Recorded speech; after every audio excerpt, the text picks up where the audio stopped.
What's up, guys? You're watching NorCal Daily Driven. My name's Salim and welcome back to the channel. It's been a while since I've made a video. I wanted to catch you guys up on a lot of things that's been going on. Just been super busy, had a little injury with my back or whatever. I was out for a little bit, just recovering. Back on my feet now, so I'm able to do some things. Been busy just driving the car. I did a little bit of polishing and waxing and everything. That took me a while. Tried to do my own paint correction. I want to say I got 75% of the swirls out, added some sealant and a wax on top of it, so the car's looking really good. If you guys follow me on Instagram at NorCal Daily Driven, you'll see that the recent pictures I've been posting, the color's really popping. I mean, it's red, it's already very bright, but I mean, it just adds another layer of sheen or shine to it or whatever. It's looking really good. And if you've seen some of the other recent videos that I've been posting, I didn't really have a whole video made for it. I just posted a clip of what's going on. Ran into a couple cars on the freeway recently. One of the previous videos, I ran into a 458 down in Mexico. Ferrari 458 with some mods down in Mexico. Obviously the ZR1 took that one out. And then more recently, I took a trip to Mexico with my wife, and we were on the way to her sister-in-law's house, and on the way to her sister-in-law, or my sister-in-law's house, you have to drive through Mexico to get there. And I ran into a brand new Lamborghini Aventador SV. It's like a $450,000, $500,000 car. Makes 730 horsepower, V12, paddle shift transmission. I mean, super fast, right? But if you saw the video, the ZR1 put up a hell of a fight. 2010, I mean, Chevy was ahead of the time with the power and the performance. I mean, this car, for just having headers, I mean, I was right there with them. I raced the guy the first time, and he underestimated the ZR1 because I found him later, his contact information, and we talked a little bit. And he said that he was in fourth gear and he thought he could just roll on it and he'd be okay. But I mean, I blew his doors off, and I didn't post that video. I mean, I wanted to be nice or whatever, so I posted the one where we were neck and neck pretty much. I edged him out by maybe a half a car or the front hood of my car or whatever. But I mean, we got up to some speeds that were a little bit not safe even for Mexico's road, so I wanted to let out, keep it safe. But I mean, just goes to show you that, you know, in 2009 when the ZR1 came out, way ahead of its time. I mean, that Lamborghini is probably brand new, 2017 or whatever, 730 horsepower. And this thing, 638 from the factory, puts probably 550 to the wheels, 540 to the wheels. Put up a hell of a fight. You know, you just can't beat it. Performance per dollar. I mean, the Corvettes always win. It always comes down to that. Performance per dollar, bang for buck. You can't beat a Corvette's performance. Anyway, guys, I wanted to just, you know, give you a little behind the scenes on what happened there. I wanted to catch you up on what I'm doing now. I never thought I'd say this. I bought a 638 horsepower car, and obviously, if you're a car enthusiast, it's never enough, so I'm adding horsepower to it. I went on a horsepower shopping spree, and with these cars, it's easily to go down that road because it's one of those things, while you're in there, might as well do this. While you're in there, might as well do that. And it just goes, it trickles down from there. And if you're a part of, you know, a Facebook page with ZR1 guys, they just motivate you to get this, get that, get this, and then, because just the power just keeps adding up, and it just makes it too easy. So I'm going to give you a quick rundown of what I got on the table here and what I'm about to install in the car in the next week or two. And then I got an appointment with the tuner May 18th, so I got to get going on this stuff. And in the well, let me give you a rundown of what's going on, and then I'll get into the details. So right here, since the car is going to be producing more boost, I got a 2.45 Grip Tech pulley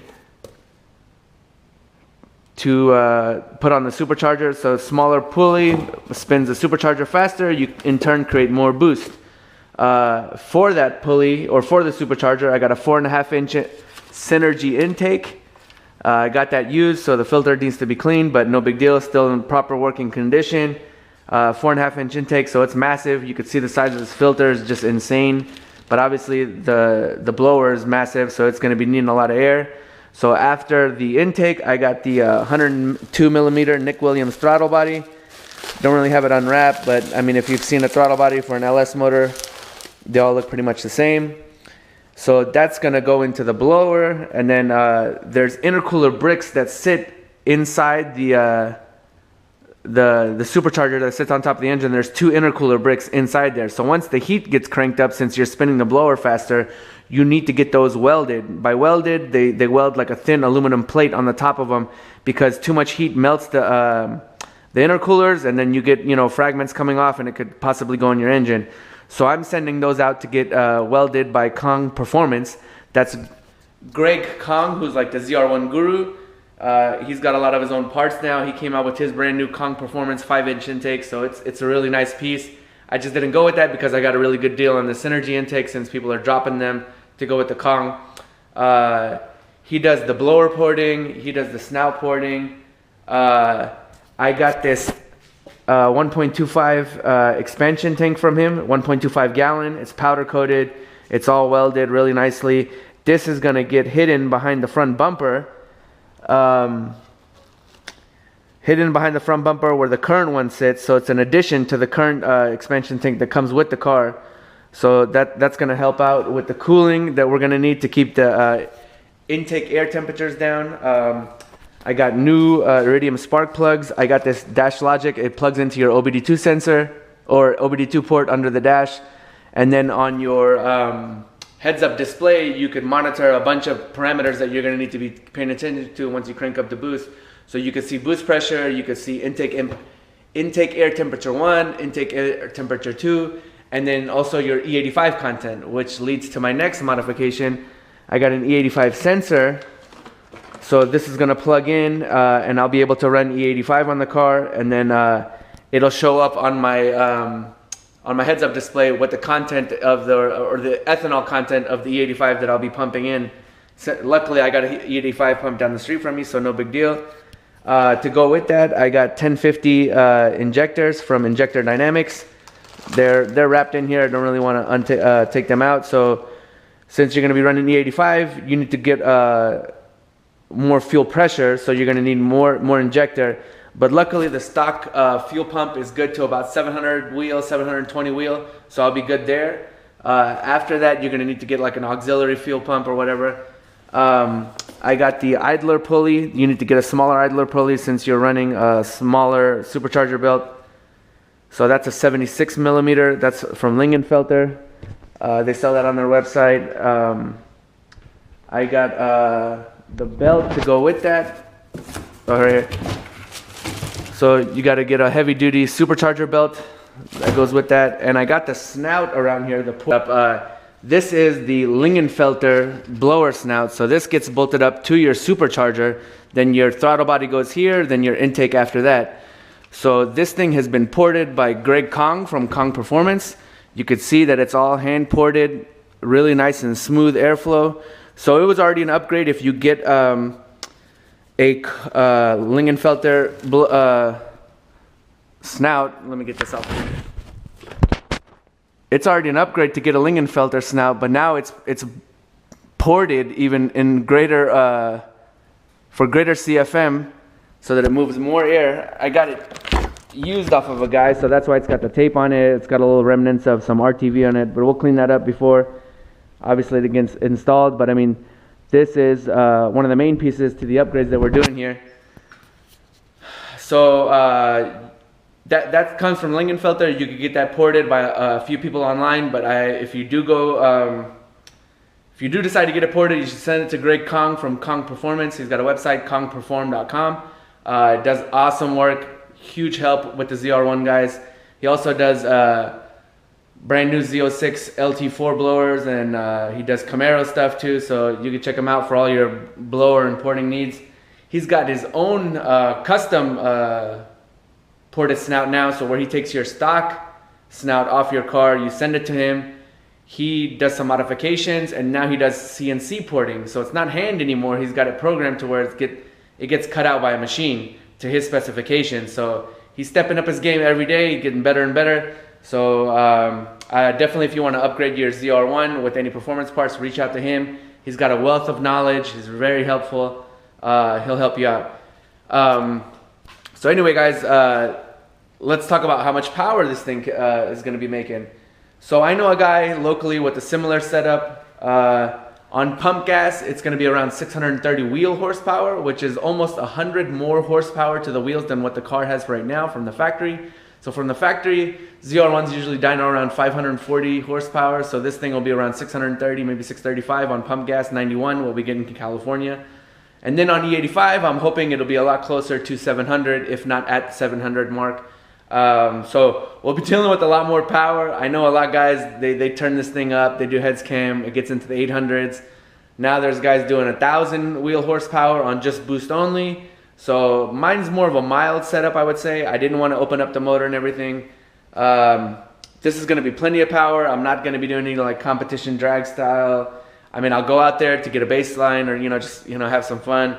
But I want to keep it well-rounded. I don't want to make this thing a dedicated straight line car. I want to, take some Mexico runs, go to the drag strip, maybe hit up the road course if I wanted to, still go to the canyons or whatever, just, obviously keep my foot out of it when I need to. But anyway, guys, I wanted to give you an update of what I'm going to be doing. I'm going to be tearing into the car pretty soon here. I got it under a cover. I'm not going to be doing a step-by-step of everything installation-wise because it's pretty in-depth. It's going to be some boring videos. But if you do need instructions, Lingenfelter has a really good write-up on their website on how to remove the stock blower and then install their snout. The intake is pretty straightforward.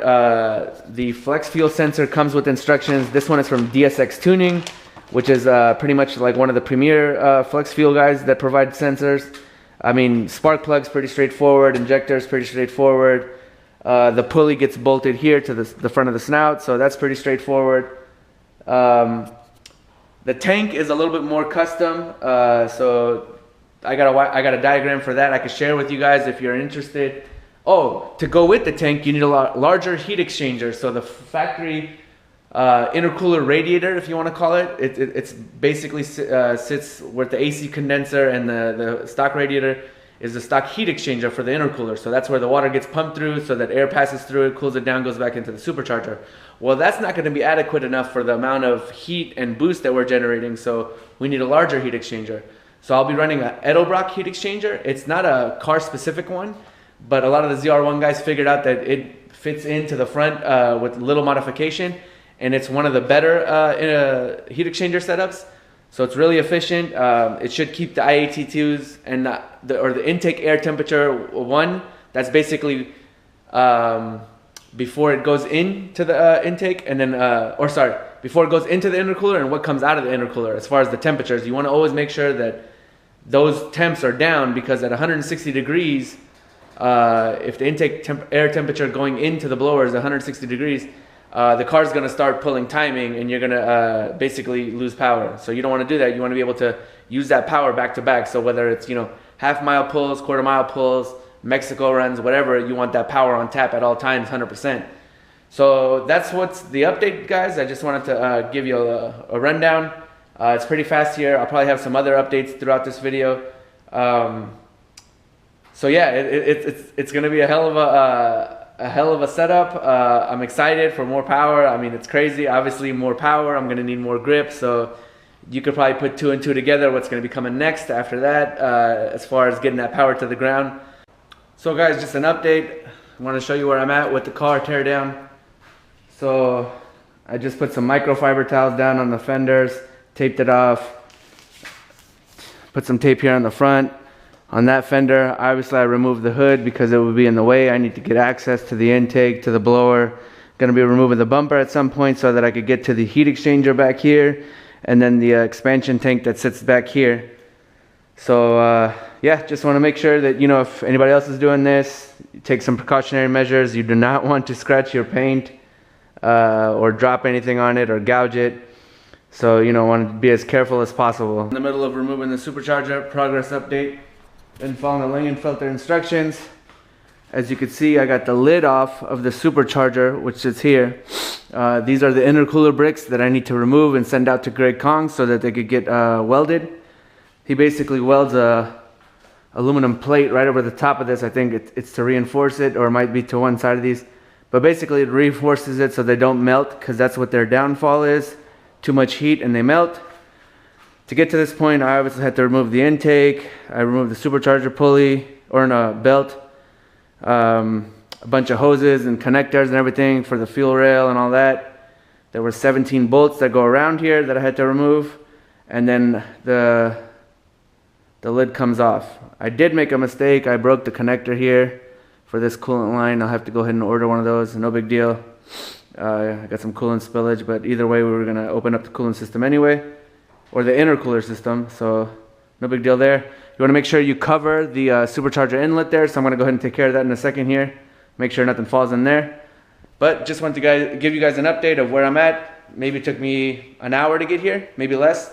I think I spent more time having to wrap up the fenders, pull the hood, and things like that. So, alright, so till the next update. So this is going to be the end of the update, or part one of this series of videos for the modifications.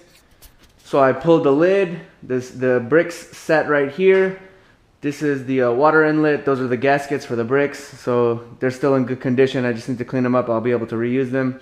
I put a towel over the supercharger that's under the lid. Obviously, I don't want anything falling in there. But the next step will be to remove the supercharger, but I'll do that another night because, you know, it's getting late.